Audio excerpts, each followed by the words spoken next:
मित्रों, आज लोकसभा का चुनाव पूरे देश के अंदर होने जा रहा है। लोकसभा के चुनाव के अंदर दो खेमे पड़े हैं। एक और मोदी जी के नेतृत्व में भारतीय जनता पार्टी लामबंद हुई और दूसरी ओर राहुल बाबा एंड कंपनी, बीजू जनता दल, ऐसे छोटे छोटे दलों का जमघट बना है। मित्रों, मैं पूरे देश में घूम कर आया हूं। पूरा देश आज मोदी जी के नेतृत्व में आगे बढ़ने के लिए तैयार है। पूरे देश ने ये निर्णय किया है कि अगले प्रधानमंत्री फिर एक बार नरेंद्र मोदी जी को बनाना है। ये निर्णय देश की जनता ने किया है। और मित्रों, देश की जनता ने निर्णय किया है, ये कोई अकारण निर्णय नहीं किया है। ये निर्णय इसलिए किया है कि 55 साल तक एक कांग्रेस के नेतृत्व में देश में एक सरकार चली कांग्रेस पार्टी की, परंतु देश के गरीबों के लिए 55 साल में कुछ नहीं किया। 5 पीढ़ी तक ये राहुल बाबा के परिवार की सरकार चली, मगर देश के गरीबों के लिए कुछ नहीं हुआ। नरेंद्र मोदी जी की सरकार 5 साल से चल रही है। 5 साल में देश के गरीबों के लिए, 50 करोड़ गरीबों के लिए ढेर सारी योजनाएं नरेंद्र मोदी लेकर आए। हमारे धर्मेंद्र प्रधान यहां बैठे हैं, पेट्रोलियम मंत्री है। पहले पेट्रोलियम मंत्रालय उद्योगपतियों का मंत्रालय माना जाता था। पेट्रोलियम मंत्रालय से गरीबों का कोई लेन देन नहीं था, मगर यही पेट्रोलियम मंत्रालय ने, धर्मेंद्र प्रधान जी ने मोदी जी के नेतृत्व में देश की 7 करोड़ गरीब माताओं के घर में गैस का सिलेंडर देने का काम ये भारतीय जनता पार्टी की नरेंद्र मोदी सरकार ने किया है। 8 करोड़ गरीबों के घर में शौचालय भेजने का काम ये भारतीय जनता पार्टी की नरेंद्र मोदी सरकार ने किया है। 2.5 करोड़ गरीबों को घर देने का काम ये भारतीय जनता पार्टी की नरेंद्र मोदी सरकार ने किया है। 2 करोड़ 35 लाख लोगों को घर में बिजली पहुंचाने का काम ये भारतीय जनता पार्टी की नरेंद्र मोदी सरकार ने किया है। जिनके घर में 70 साल से बिजली का उजाला नहीं था, उसके घर में नरेंद्र मोदी जी ने 5 साल में बिजली भेज दी। और मित्रों, सबसे बड़ी बात है कि भारतीय जनता पार्टी की सरकार ने देश के 50 करोड़ लोगों को, देश के 50 करोड़ लोगों को स्वास्थ्य का पूरा खर्चा, आयुष्मान भारत योजना मोदी जी लेकर आए। आयुष्मान भारत योजना के तहत देश के 50 करोड़ गरीबों को ऑपरेशन के बाद का उपचार, दवाइयां, टेस्टिंग, सारे खर्चे, चाहे दिल का दौरा पड़े, किडनी बदलानी हो, लीवर बदलाना हो, लकवा हो गया हो, किसी भी प्रकार की बीमारी हो, ये सारे खर्चे भारतीय जनता पार्टी की नरेंद्र मोदी सरकार 50 करोड़ लोगों को देती है। 50 करोड़ लोगों को देती है। मगर ओडिशा वालों, आप ताली मत बजाना, क्योंकि यहां नवीन बाबू ने मोदी जी के डर से आयुष्मान भारत योजना को लागू नहीं किया है। गुजरात में कोई काम करने वाला मेरा ओरिया युवान है, अगर वहां बीमार पड़ता है तो उसको आयुष्मान भारत का फायदा नहीं मिलता है। कोई कर्नाटक में काम करता है, कोई दिल्ली में काम करता है, तो उसको आयुष्मान भारत का फायदा नहीं मिलता है। मैं पूछना चाहता हूं नवीन बाबू कि नवीन बाबू, आयुष्मान भारत की योजना को आपने ओडिशा के लोगों से दूर क्यों रखा है? राजनीति करने के कई जगह है, 2-2 हाथ कहीं पर भी कर लेते। ओडिशा के गरीबों को इनके स्वास्थ्य की सुविधा से आपने क्यों मरहूम रखा है? मित्रों, ये भारतीय जनता पार्टी की सरकार ने ओडिशा के विकास के लिए ढेर सारे काम किए हैं। सबसे पहला काम, डीएमएफ के तहत लगभग 6,000 करोड़ रुपया ओडिशा को देने का काम भारतीय जनता पार्टी की सरकार ने किया है। 1600 करोड़ का IISCR देने का काम भारतीय जनता पार्टी की सरकार ने किया है। संबलपुर के अंदर IIM देने का काम भारतीय जनता पार्टी की सरकार ने किया है। भुवनेश्वर के अंदर IIT देने का काम भारतीय जनता पार्टी की सरकार ने किया है।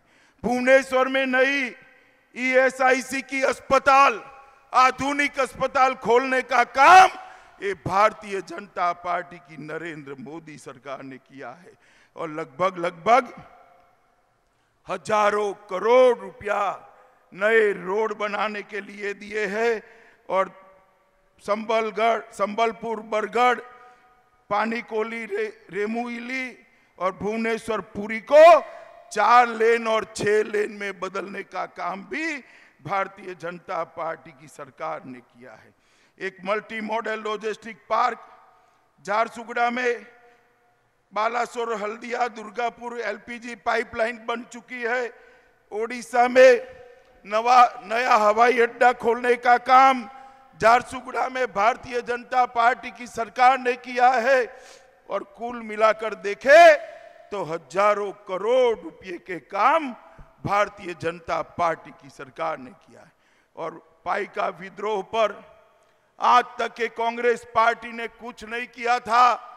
भारतीय जनता पार्टी की सरकार ने पाइका विद्रोह पर एक डाक टिकट जारी कर ओडिशा के पाइका विद्रोह को पूरी दुनिया के अंदर, पूरे देश के अंदर एक सम्मान दिलाने का काम भारतीय जनता पार्टी की सरकार ने किया है। और मैं पूछना चाहता हूं,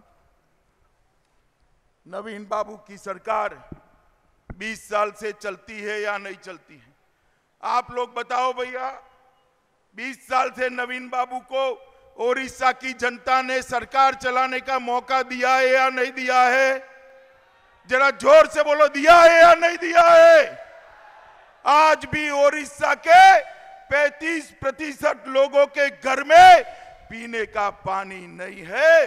भारतीय जनता पार्टी ने तय किया है कि 2022 तक ओडिशा के हर गरीब के घर में नल का पीने का पानी पहुंचाने का काम ये भारतीय जनता पार्टी की सरकार करेगी। हमने तय किया है 2022 तक ओडिशा के हर गरीब को अपना घर देने का काम, पक्का घर देने का काम ये भारतीय जनता पार्टी की सरकार करेगी।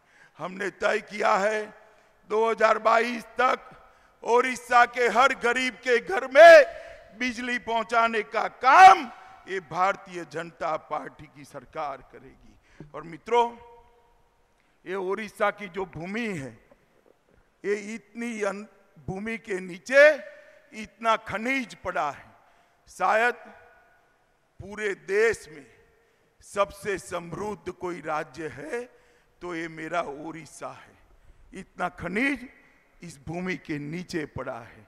राज्य तो समृद्ध है मगर राज्य के लोग गरीब है, लोग गरीब है। ऐसा क्यों हुआ?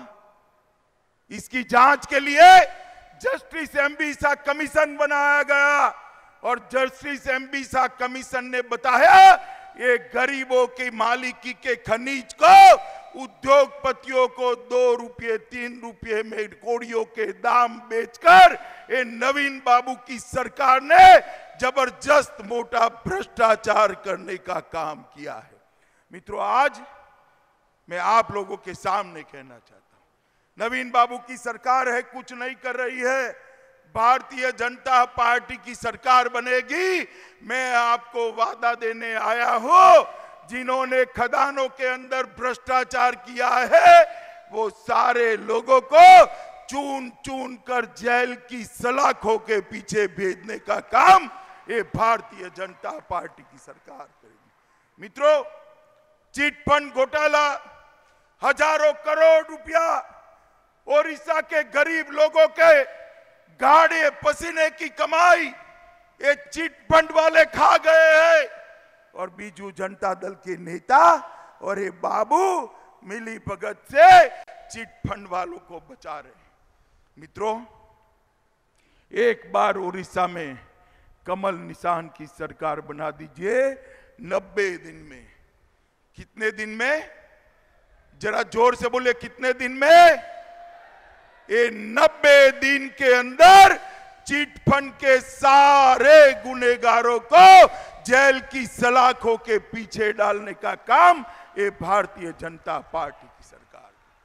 ये चिट फंड घोटाला ओडिशा के गरीब के गाढ़े पसीने की कमाई ये बाबुओं ने और कुछ राजनेताओं ने खा गई। मित्रों, सबसे बड़ी खराब घटना अगर ओडिशा में हुई है तो ओडिशा के अंदर लोकतंत्र समाप्त कर दिया गया। लोकतंत्र के अंदर जनता अपने जनप्रतिनिधि चुनती है। आप विधायक चुनते हो, सांसद चुनते हो, उन्होंने सरकार चलानी चाहिए या नहीं चलानी चाहिए? जरा जोर से बोलो भाई, उन्होंने चलानी चाहिए या नहीं चलानी चाहिए? इन नवीन बाबू ने तंत्र ऐसा बनाया है, इस सांसद विधायक बेचारे नौकर बनकर खड़े हैं। बाबू राज कर रहा है, बाबू राज कर रहा है। अगर बाबू राज उड़ीसा में समाप्त करना है तो भारतीय जनता पार्टी की सरकार बनानी पड़ेगी। मित्रों, इस बार ओडिशा में 2 वोट देना है, 2 वोट, एक विधानसभा के लिए और एक लोकसभा के लिए। मैं आप लोगों को कहने आया हूं कि दोनों वोट इस बार भारतीय जनता पार्टी के निशान कमल पर देना है। कोई गलती मत करना मित्रों। ओडिशा में भारतीय जनता पार्टी की सरकार बनेगी तो हम 15 साल के नीचे की बच्चियों के साथ जो दुर्व्यवहार करेगा उसको फांसी पर चढ़ाने की सजा लेकर आने वाले हैं। फांसी पर चढ़ाने की सजा लेने वाले महिला स्वसहाय जुट, महिलाओं के सेल्फ हेल्प ग्रुप, उन्होंने जितना भी ऋण किया है, जितना भी लोन लिया है, ओडिशा सरकार बनते ही 6 महीने के अंदर सारे सेल्फ हेल्प ग्रुप का लोन भारतीय जनता पार्टी की सरकार माफ करने वाली है। मित्रों, माफ करने वाली है। जितने भी किसान हैं, छोटे और सीमांत किसान, वो छोटे और सीमांत किसान का 0% ब्याज से, मतलब सूद नहीं लिया जाएगा, ब्याज नहीं लिया जाएगा, ब्याज मुक्त लोन देने का काम ये भारतीय जनता पार्टी की सरकार करेगी। 60 साल से ऊपर किसान 60 साल के ऊपर पहुंचेगा, 3000 रुपया उसको पेंशन देने का काम ये भारतीय जनता पार्टी की सरकार करेगी। खेत मजदूर को भी 3000 रुपया पेंशन देने का काम ये भारतीय जनता पार्टी की सरकार करेगी। ढेर सारे वादे लेकर आए हैं। मेरे पास बहुत समय नहीं है, मगर नरेंद्र मोदी सरकार ऊपर है, नीचे ओडिशा में भी भारतीय जनता पार्टी की सरकार बनाए। मैं आपको वादा करता हूं 5 साल में ये ओडिशा डबल इंजन ग्रोथ से देश का नंबर 1 राज्य बना कर देंगे। हम नंबर 1 राज्य बना। मित्रों, नरेंद्र मोदी सरकार ने ढेर सारे काम विकास के किए, मगर सबसे बड़ा काम अगर नरेंद्र मोदी सरकार ने किया है तो देश को सुरक्षा देने का काम, देश को सुरक्षित करने का काम ये भारतीय जनता पार्टी की नरेंद्र मोदी सरकार ने किया। अभी पुलवामा में पाक प्रेरित आतंकवादियों ने हमला किया, अपने 40 जवान मार दिए गए, ओडिशा के भी 3 जवान शहीद हो गए और पूरे देश भर के अंदर एक मातम छा गया। इसकी 13वीं के दिन ही नरेंद्र मोदी जी ने अपने एयरफोर्स को हुक्म दिया, एयरफोर्स पाकिस्तान के घर में घुसकर आतंकवादियों के अड्डों पर बमबारी कर कर, एयर स्ट्राइक कर कर उनके फुर्चे फुर्चे उड़ाकर वापिस आ गए। ओडिशा वालों, जो हमारे 40 जवानों को मार दे, उनके साथ बातचीत करनी चाहिए या बम गिराने चाहिए? जोर से बोलो, बातचीत करनी चाहिए या बम गिराने चाहिए? मित्रों, ये राहुल बाबा के गुरु है साम पित्रोड़ा। वो कहते हैं 5-6 लोगों की गलती के कारण वहां क्यों बम गिरा रहे हो, उनसे बातचीत करो। अरे राहुल बाबा, आपकी पार्टी को आतंकवादियों के साथ इलू इलू करना है तो भले करे। ये भारतीय जनता पार्टी है, नरेंद्र मोदी की सरकार है। वहां से गोली आएगी, यहां से गोला जाएगा, ईंट का जवाब पत्थर से दिया जाएगा। मित्रों, मोदी जी के नेतृत्व में देश सुरक्षित हुआ है। मोदी जी के नेतृत्व में देश का सम्मान बढ़ा है। मोदी जी के नेतृत्व में गरीबों के घर में खुशहाली पहुंचने की शुरुआत हुई।